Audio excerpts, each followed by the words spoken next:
حضرت شیخ سعدی رحمۃ اللہ علیہ اپنی بات خود بتلاتے ہیں، فرماتے ہیں کہ مجھے میری والدہ نے سونے کی انگوٹھی پہنا دی.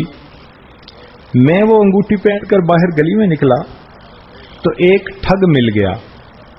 اس ٹھگ کے پاس گڑ کی ڈلی تھی. اس نے مجھے اٹھا کر پیار کیا اور مجھے کہنے لگا کہ تم اپنی انگوٹھی کو چکھو.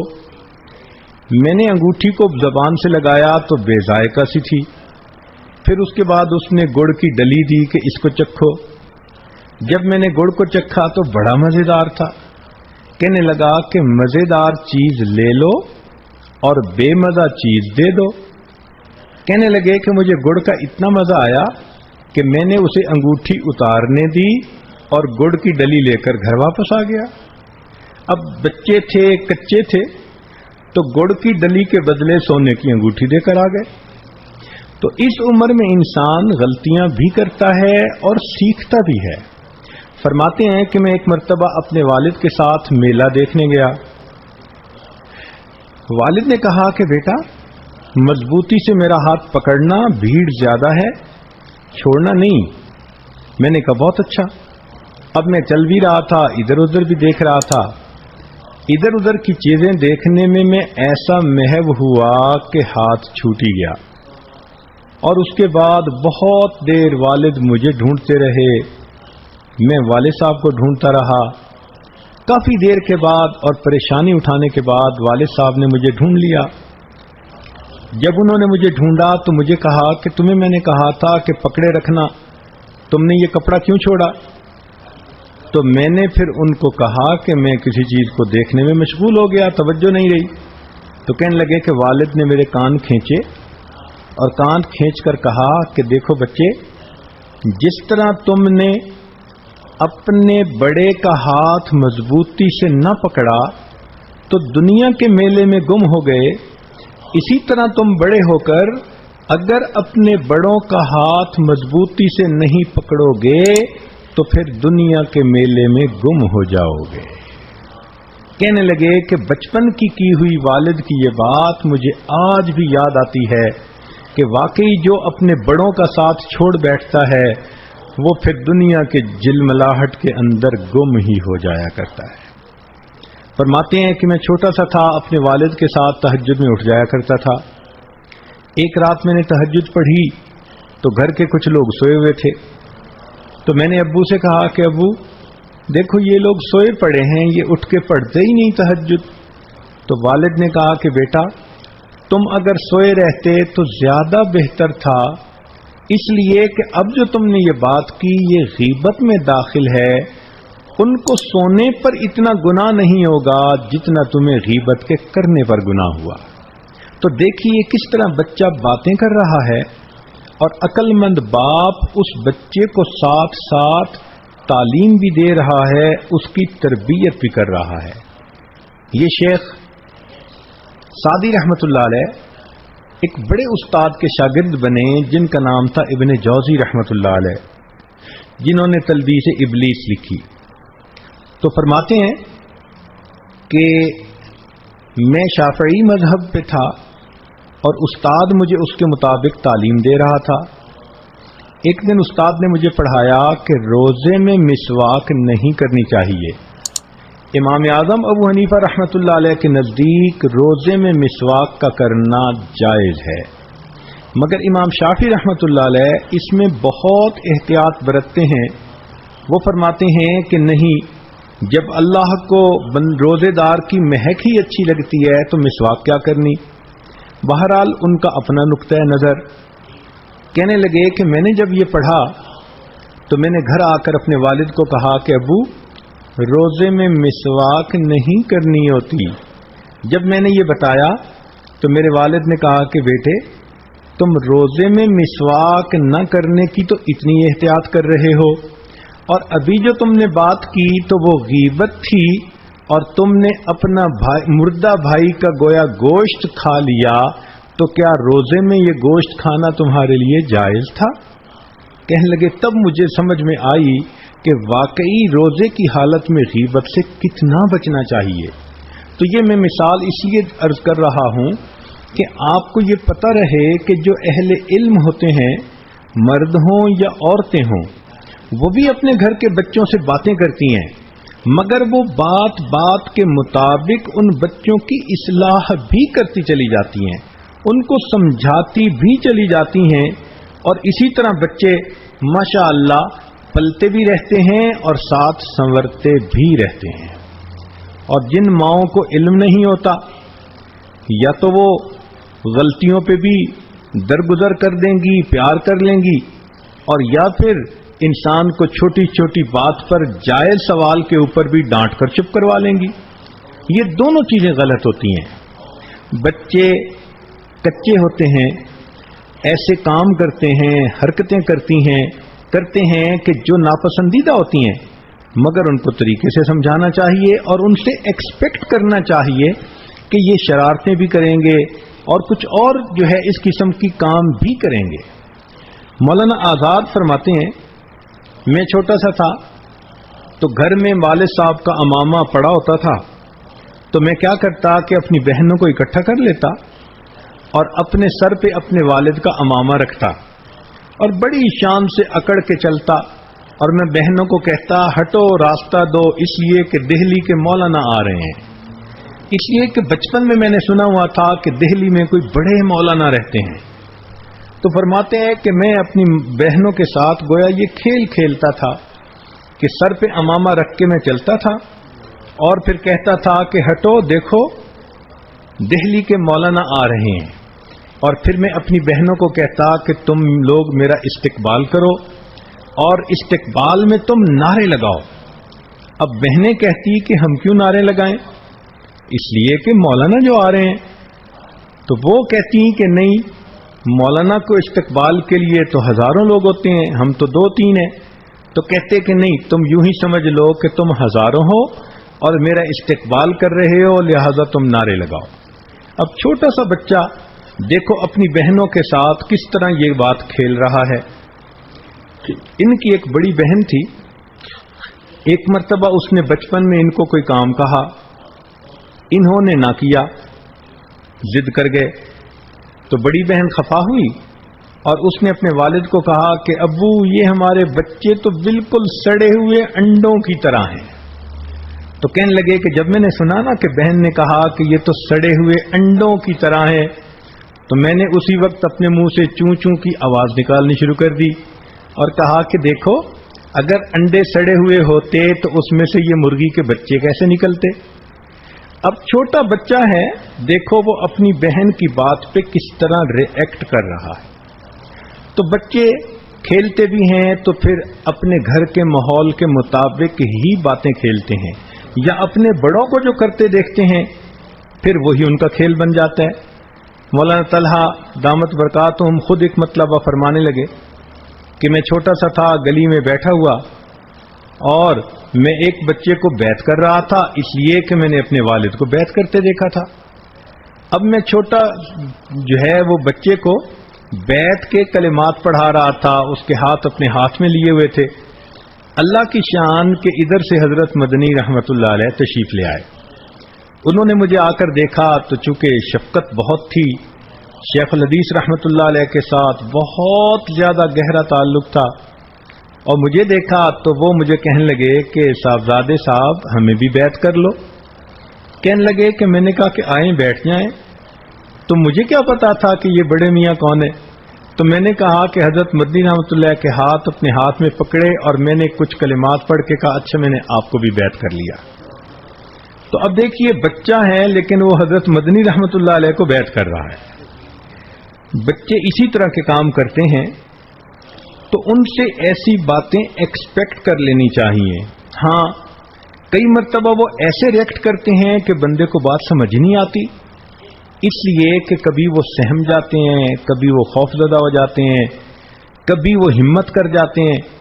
چنانچہ مولانا عبد الماجد دریا آبادی رحمت اللہ علیہ اپنے بارے میں بتایا کرتے تھے کہ جب میں تھوڑا سا بڑا ہوا تو میرے گھر میں قرآن مجید شروع کرنے کی تقریب ہوئی۔ اس زمانے میں اس کو رسم بسم اللہ کہا جاتا تھا، اور یہ دو رسمیں بڑے شان سے منائی جاتی تھیں۔ ایک رسم بسم اللہ قرآن شروع کروانے سے پہلے اور ایک رسم آمین جب قرآن ختم ہوا کرتا تھا. اس زمانے کی یہ تقریبات بنی ہوا کرتی تھی.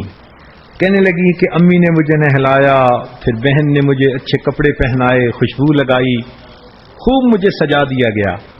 گھر کے اندر رشتہ داروں کو بلایا گیا، سب نے اچھے کپڑے پہنے ہوئے ہیں، مٹھائی کا انتظام کیا ہوا، خوش باش ہیں. حتیٰ کہ ایک قاری صاحب کو بھی بلا لیا گیا جنہوں نے آ کر مجھے بسم اللہ پڑھانی تھی. اب جب سارے لوگ خوشیوں کے ساتھ اکٹھے میری طرف متوجہ ہوئے، حتیٰ کہ گھر کی عورتیں وہ بھی پردے کے پیچھے لگ کر میری آواز سے بسم اللہ سننے کو ترس رہی ہیں اور خوش ہو رہی ہیں کہ بچہ آج اللہ کا قرآن شروع کرے گا، تو قاری صاحب نے مجھے کہا کہ بچے پڑھو بسم اللہ. کہنے لگے مجھے ایسی چپ لگ گئی کہ میں نے کچھ بھی نہ پڑھا.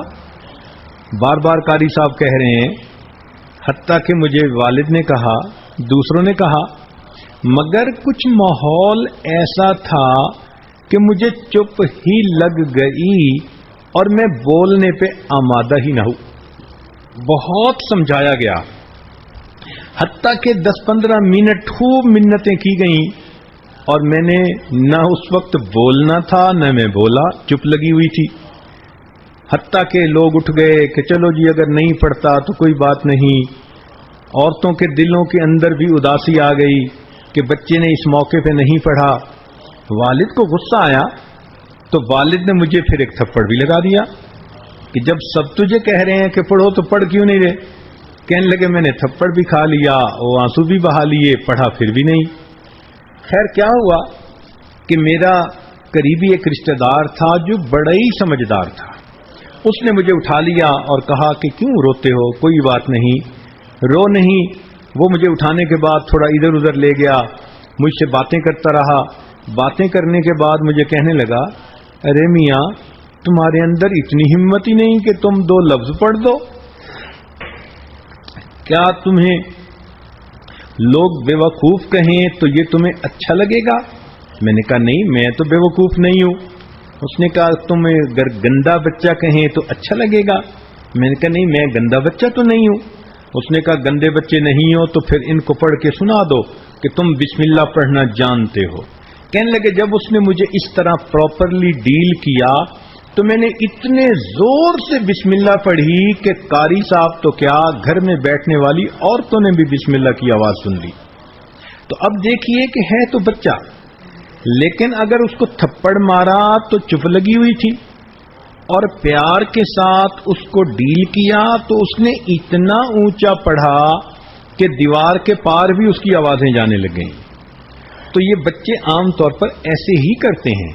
اگر آپ نے بچے کو کوئی بات کہی، اس نے نہ کر دی، ماننے پہ تیار ہی نہیں، غصہ مت ہوں. آپ اس کا تھوڑا سا ماحول بدل دیں، ادھر ادھر کی بات بدل دیں، اور بات بدلنے کے تھوڑی دیر بعد آپ جب پھر وہی بات کہیں گی تو وہ فوراً کر لے گا. بچے کی اللہ نے میموری بہت شارٹ بنائی ہوتی ہے. اس شارٹ میموری کا فائدہ اٹھانا چاہیے اور اس سے ڈیل کرنا بندے کو آنا چاہیے. چنانچہ وہ کہتے ہیں کہ اس بچپن کی عمر میں بس سارا دن مجھے ایک ہی فکر ہوتی تھی کہ شام کو ایک خانچے والا آتا تھا، وہ کبھی گنڈیریاں بیچتا تھا اور کبھی سموسے بیچتا تھا اور ایسی چٹپٹی چیزیں بیچتا تھا. سارا دن مجھے بس اس کی فکر ہوتی تھی کہ کب عصر کا وقت آئے اور وہ خانچے والا صدا لگائے اور میں امی سے پیسہ لوں اور اس سے جا کر چٹپٹی چیز لا کر کھاؤں. لو بچے کی زندگی کا سب سے بڑا یہی گویا اس وقت مقصد بنا ہوا تھا. کہنے لگے کہ میں چھوٹا تھا تو ایک دن امی ابو آپس میں بیٹھے بات کر رہے تھے تو کسی نے کہا کہ قیامت کا دن ہوگا، بہت گرمی ہوگی اور سورج تو سوا نیزے پہ ہوگا اور پسینہ ہوگا اور بہت مشکل ہوگی. تو ساری باتیں سن کے میں ہنس پڑا. تو امی نے کہا کہ بیٹے ہنس کیوں رہے ہو؟ تو میں نے کہا امی جب اتنی زیادہ گرمی ہوگی تو میں گرمی سے بچنے کے لیے کمرے میں چلا جاؤں گا. تو کہنے لگے، سارے گھر والے ہنسنے لگے. کہ حشر کی گرمی کا تذکرہ، اور بچے کا حال دیکھو کہ کہہ رہا ہے کہ امی اس گرمی سے بچنے کے لیے میں اس دن کمرے میں چلا جاؤں گا۔ تو بچے کی اتنی ہی سوچ ہوتی ہے اور اتنا ہی اس کا معاملہ ہوتا ہے۔ چنانچہ حضرت مولانا خلیل الرحمن سہارنپوری رحمۃ اللہ علیہ، ان کے گھر میں ایک خادمہ کام کرتی تھی اور اس خادمہ کا نام تھا رحمتی۔ وہ گھر کے کام سمیٹتی تھی، قریب ہی رہتی تھی۔ اس نے ایک بکری بھی پالی ہوئی تھی۔ چنانچہ اس بکری نے ایک بچہ دیا، چھوٹا سا میمہ۔ مولانا یوسف رحمۃ اللہ علیہ، جو حضرت مولانا الیاس رحمۃ اللہ علیہ کے صاحبزادے تھے، جانشین تھے، وہ بچپن کی عمر میں تھے اور وہ حضرت مولانا خلیل احمد سہارنپوری رحمۃ اللہ علیہ کے ہاں آیا جایا کرتے تھے۔ فرماتے ہیں خود کہ میں جب وہاں جاتا تھا تو مجھے وہ چھوٹا بکری کا بچہ بہت اچھا لگتا تھا، تو میں اکثر اس بکری کے ساتھ اور بکری کے بچے کے ساتھ کھیلتا تھا۔ تو ایک دفعہ کیا ہوا کہ لوگ آپس میں حج کی باتیں کر رہے تھے کہ ہم نے حج پہ جانا ہے۔ میں ان کی باتیں سنتا رہا تو آخر پہ پھر میں نے کہا کہ ہاں میں بھی حج پہ جاؤں گا۔ تو کسی نے پوچھ لیا کہ کیسے حج پہ جاؤ گے؟ تو کہنے لگا کہ میں نے کہا کہ رحمتی کی بکری کا جو چھوٹا بچہ ہے نا، میں اس کی پیٹھ پہ سوار ہو کر حج کے لیے جاؤں گا۔ اب دیکھو چھوٹا سا بچہ بچپن کی عمر میں یہ جواب دے رہا ہے کہ میں بکری کے بچے کی پیٹھ پر بیٹھ کر حج کروں گا۔ کہنے لگے یہ بات ایسی مشہور ہوئی کہ پھر مولانا خلیل الرحمن سہارنپوری رحمۃ اللہ علیہ جب بھی کبھی مجھے ملتے تو بچپن میں مجھے دیکھ کر کہتے کہ ہاں سناؤ بچے تم حج پہ کیسے جاؤ گے؟ اور میں آگے سے کہہ دیتا کہ بکری کے بچے کی پیٹھ پہ بیٹھ کے حج کروں گا، تو حضرت مسکرایا کرتے تھے اور ہنسا کرتے تھے۔ یہ عمر ایسی ہی ہوتی ہے، انسان کی یہی چھوٹی سی دنیا ہوتی ہے۔ حضرت مفتی محمد شفیع رحمۃ اللہ علیہ فرماتے ہیں کہ میری پیدائش دیوبند میں ہوئی، والدین وہیں رہتے تھے اور وہیں پر میرے لڑکپن کی عمر گزری، پڑھنے کی ابتدا بھی وہیں سے ہوئی۔ فرماتے ہیں کہ میں اپنے ایک کزن عاقل کے ساتھ کھیل رہا تھا اور ہم آپس میں سرکنڈے کھیل رہے تھے، یعنی چند چھوٹے سے ٹکڑے تھے سرکنڈے کے، ایک دوسرے کے ساتھ کھیلنا، یوں رکھو یوں پھینکو، تم جیت جاؤ گے یہ ہار جائے گا۔ کہنے لگے سرکنڈوں کا کھیل میں اپنے کزن کے ساتھ کھیل رہا تھا کہ اس نے سارے ہی سرکنڈے مجھ سے جیت لیے۔ فرماتے ہیں میں اتنا ڈپریس ہوا کہ اتنا میرا نقصان ہو گیا۔ اب سوچو کہ بچے کی دنیا کیا ہے کہ سرکنڈے اس سے اگر کسی نے جیت لیے تو گویا اس پر پہاڑ ٹوٹ پڑا۔ وہ سمجھتا ہے کہ دنیا کا اتنا بڑا خزانہ اس کے ہاتھ سے کسی نے لوٹ لیا۔ بعد میں فرمایا کرتے تھے کہ جب کبھی اب میں سوچتا ہوں کہ پوری دنیا کی میرے سامنے کیا حقیقت ہے، مگر بچپن میں میرا کیا حال تھا کہ سرکنڈوں کے چلے جانے پر میں اس قدر پریشان ہو گیا تھا۔ تو ایسا ہی ہوتا ہے کہ بچپن میں انسان کی ایسی ہی امنگیں ہوتی ہیں اور تمنائیں ہوتی ہیں۔ بلکہ اکبر الہ آبادی بڑے ظریف شاعر گزرے ہیں، مگر بہت تعلیم یافتہ تھے اور اپنے وقت کے جج تھے۔ چنانچہ ان کا بیٹا ماشاءاللہ جب جوان ہوا تو انہوں نے اس کی شادی کی۔ اب ولیمہ کی تقریب تھی، اس ولیمہ کی تقریب میں انہوں نے بڑے اچھے طبقے کے لوگوں کو بلایا ہوا تھا، امیر لوگ، پڑھے لکھے لوگ، معاشرے کے ذمہ دار لوگ، بڑے بڑے اس طرح کے جو لوگ تھے نا وہ آئے ہوئے تھے، اور بیٹا بھی ماشاءاللہ جوان العمر تھا اور اس وقت اس کی خوشی کی تقریب بھی تھی۔ تو اس خوشی کی تقریب میں انہوں نے اعلان کیا کہ آج میں اپنے بیٹے کو تحفہ دوں گا۔ اب انہوں نے تحفہ ایک کاغذ کے اندر لپیٹا ہوا تھا، یعنی گفٹ پیک کروایا ہوا تھا۔ کہنے لگے کہ سارا مجمع متوجہ ہو گیا، بیٹے کی شادی ہے، ولیمہ کی تقریب ہے، اور باپ اتنا ریسپیکٹڈ پرسن ہے اور وہ اپنے بیٹے کو ولیمہ کے اوپر ایک